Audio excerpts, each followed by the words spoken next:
Britain की महारानी Elizabeth का गुरुवार को निधन हो गया। स्कॉटलैंड के बालमोरल कासल में महारानी ने 96 साल की उम्र में अंतिम सांस ली। महारानी के परिवार के लोग बालमोरल कासल पहुंच रहे हैं। प्रिंस विलियम, एंड्रयू और एडवर्ड स्कॉटलैंड के एबरडीन एयरपोर्ट पर उतरकर बालमोरल कासल की ओर निकल गए हैं। साथ में Duke of Cambridge, Duke of York भी हैं। उतार चढ़ाव के दौर में ब्रिटेन की महारानी अपने देश की जनता के लिए भरोसे का प्रतीक बनी रहीं। उन्होंने 70 साल तक ब्रिटेन की राजशाही को संभाले रखा। क्वीन एलिजाबेथ का पूरा नाम एलिजाबेथ अलेक्जेंड्रा मैरी विंडसर था। 21 अप्रैल 1926 को क्वीन एलिजाबेथ द्वितीय का जन्म हुआ। ये वो दौर था जब ब्रिटेन में किंग जॉर्ज पंचम का राज था। एलिजाबेथ के पिता किंग जॉर्ज 6 भी बाद में ब्रिटेन के राजा बने। क्वीन एलिजाबेथ की एक बहन थी जिनका नाम प्रिंसेस मार्गरेट था। क्वीन एलिजाबेथ ने अपनी पढ़ाई घर में ही पूरी की। उनकी एक बायोग्राफी में लिखा गया है कि बचपन में ही क्वीन एलिजाबेथ का लगाव घोड़ों डॉग्स में था जो जीवन भर रहा। बाद में वह घोड़ों की रेस पर दांव भी लगाया करती थीं। साल 1947 में क्वीन की शादी फिलिप माउंटबेटन से हुई। 6 फरवरी 1952 को एलिजाबेथ द्वितीय ब्रिटेन की महारानी बनी। 2 जून 1953 को उनका आधिकारिक तौर पर राज्याभिषेक किया गया। उस वक्त एलिजाबेथ महज 25 साल की थीं।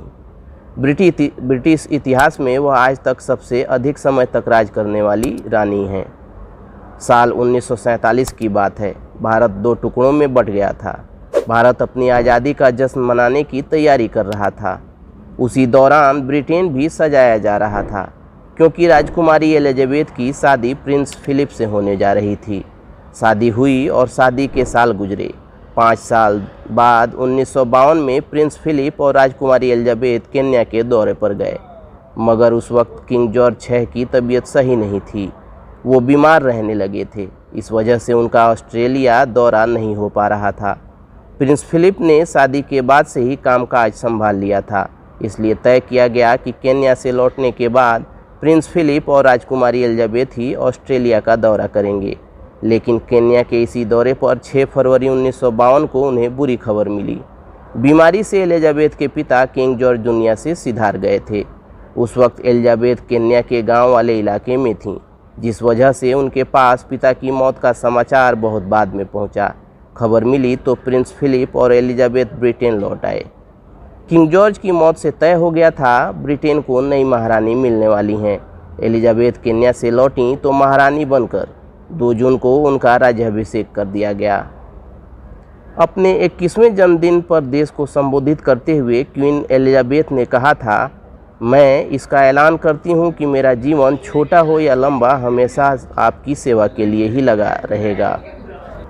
उनकी कही गई ये बात 1961 के घाना के एक दौरे से साबित होती है। घाना 1957 में आज़ाद हुआ था। उस वक्त से ही वहाँ हिंसा का दौर चल रहा था। आर्थिक और सुरक्षा का संकट गहराता जा रहा था। 1961 में महारानी एलिजाबेथ ने घाना का दौरा करने की बात कही तो तत्कालीन सरकार ने उन्हें घाना ना जाने की सलाह दी। उन्होंने इस सलाह को नहीं माना और घाना का दौरा किया। ये दौरा सफल रहा। इस दौरे से उनका कद दुनिया में ऊंचा हो गया। कॉमनवेल्थ देशों पर भी उसका सकारात्मक प्रभाव पड़ा, मगर उन्हें कई बार आलोचनाओं और विरोध का सामना भी करना पड़ा। ये विरोध चुनौतियां बने जिनसे वो साहस के साथ निपटी थीं। 1966 की बात है। साउथ वेल्स के एबरफन की कोयले की खदान में भूस्खलन हुआ।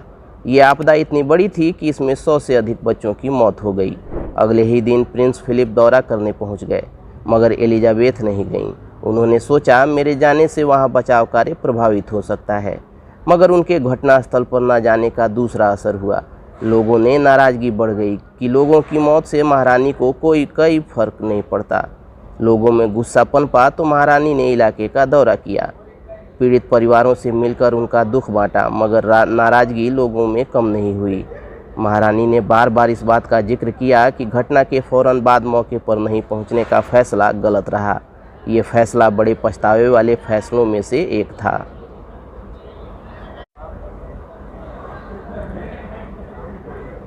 महारानी ब्रिटेन की इकलौती ऐसी शख्सियत रहीं जिन्हें इनकम टैक्स देने की ज़रूरत नहीं थी। फिर भी साल 1992 से वह अपनी मर्जी से अपनी आमदनी पर सरकारी खजाने में टैक्स जमा कराती रहीं। महारानी एलिजाबेथ कभी भी स्कूल या कॉलेज नहीं गईं। उनके पिता ने घर पर ही बेस्ट टीचर से एजुकेशन दिलाई। एलिजाबेथ दूसरे विश्व युद्ध के दौरान 14 साल की थीं जब उन्होंने पहली बार रेडियो पर भाषण दिया था। लोगों से अपील की थी कि बुरे हालात में भी धैर्य से काम लें। महारानी पर किसी तरह का कोई अदालती मामला नहीं चलाया जा सकता, न ही कोई सबूत ब्रिटेन की अदालत में पेश किए जा सकते थे।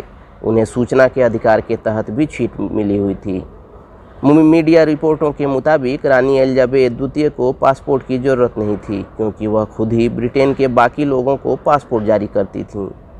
महारानी के पास ड्राइविंग लाइसेंस भी नहीं था, लेकिन वह खुद कार चलाती थीं।